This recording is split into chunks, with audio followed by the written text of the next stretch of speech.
On a parlé du coup d'un peu de la recette de YouTube. Il y a deux grands chiffres qu'on connaît en tant que YouTubeur qui sont le taux de clic et la durée de visionnage.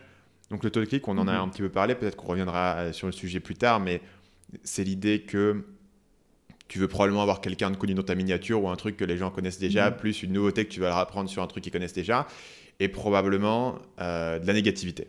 La négativité, ça fait quand Mhm. même beaucoup de clics, l'idée qu'il y a un conflit, il y a un truc. Donc soit quelqu'un que les gens n'aiment pas et donc ils cliquent dessus pour te voir défoncer cette personne, soit révéler un truc un peu sombre, un peu secret, ou expliquer pourquoi quelqu'un fait les choses Mhm. mal, etc. Ça tendance à bien fonctionner au niveau de la miniature. Le deuxième chiffre, c'est cette durée de visionnage. Et toi, tu parlais de tes outils rhétoriques, et c'est vrai que là, c'est pour le coup, je trouve que tu as une approche assez unique au niveau de la manière dont tu vas écrire notamment et la manière dont tu vas structurer tes vidéos. Ça m'intéresse de comprendre comment est-ce que ces outils rhétoriques te servent dans l'écriture des vidéos pour en fait captiver les gens et leur donner envie de rester. Mhm. En fait, je pense que l'outil, parce que il y a beaucoup d'outils qui sont en commun avec le marketing, mais je pense que l'outil qui est vraiment proprement rhétorique, c'est le travail sur le style. Hmm. Donc, c'est cette idée que une fois qu'on a une idée, on se demande, mais comment est-ce que je peux reformuler cette idée d'une manière où vraiment ça sonne, ça résonne.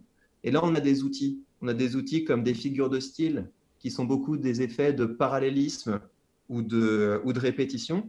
On va avoir des outils comme les rimes et ça permet à différents moments de la vidéo de lancer des phrases où les gens se disent, tiens, là, il se passe quelque chose. Hmm. Parce que c'est ça, en fait, l'intérêt du travail sur le style, c'est que souvent, quand on fait une vidéo, on est dans un style de la conversation. Donc, on est en train d'impliquer le public, on lui dit, vous voyez, on lui pose des questions, etc. On essaie de se rapprocher. Mais il y a des fois où c'est important aussi de créer une distance avec le public. Et c'est à ça que ça sert une figure de style. Ça rompt la routine de l'usage quotidien du langage. Parce que c'est des formules qui sont pas dans le langage quotidien. Et donc ça, c'est un outil que j'utilise régulièrement et je pense que c'est celui qui est le plus proprement rhétorique. Et c'est celui qui va vraiment te distinguer parce que moi, par exemple, dans la manière dont je vais approcher mes vidéos, même si je vais être extrêmement scripté, enfin je vais écrire tout, ce qui je suppose du coup est aussi ton cas. Ouais, ouais, j'écris tout. Euh, je vais essayer d'écrire de manière à ce que ça soit conversationnel, de manière à ce que ce soit pas évident et pas transparent que je suis en train de lire.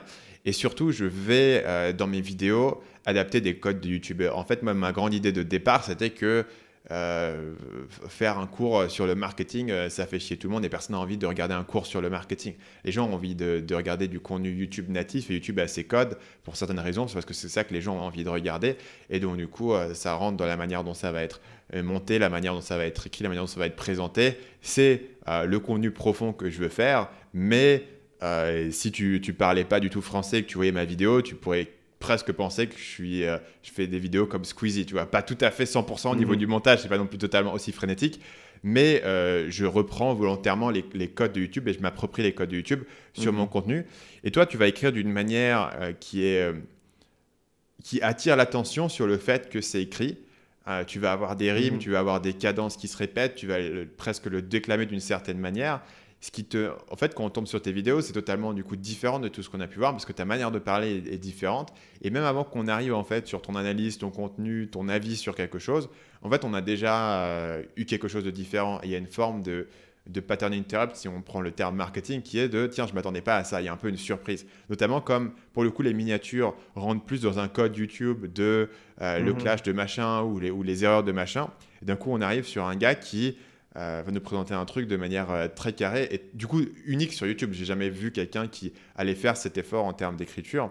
Ça, c'est quelque chose que tu as fait parce que tu considères que c'est la seule manière qui est authentique pour toi. Est-ce que tu l'as fait par stratégie en te disant ça va me différencier, il faut que je fasse un contenu unique? Comment est-ce que tu as réfléchi en gros au style d'écriture et de diction dans tes vidéos? Mais en fait, je me suis très vite rendu compte que c'était une bêtise d'essayer de reprendre les codes des vidéos qui y a autour de nous. Parce que Hmm. ça devient très vite ringard.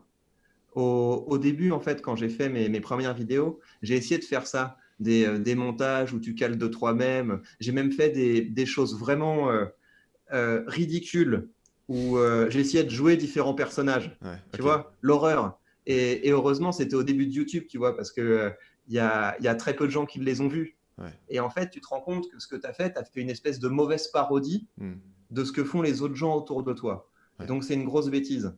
Et très rapidement, je l'ai corrigé le tir en me disant, mais bon, en fait, c'est quoi la différence que tu as avec la plupart des youtubeurs? C'est que tu viens du monde académique, c'est que tu as un doctorat, c'est que... et en plus, ta discipline, c'est la rhétorique.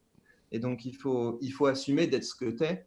Et c'est vrai que j'aime bien quand c'est écrit, j'aime bien quand il y a des références auxquelles les gens s'attendent pas. J'aime bien dépoussiérer des choses. Et aujourd'hui, en fait, j'assume ça à fond. Et donc, ce que j'ai fait, c'est que j'ai essayé de me recentrer sur ce qui est spécifique. Et en fait, ça fait du bien. En fait, ça fait du bien de ne pas essayer d'être quelqu'un d'autre sur YouTube.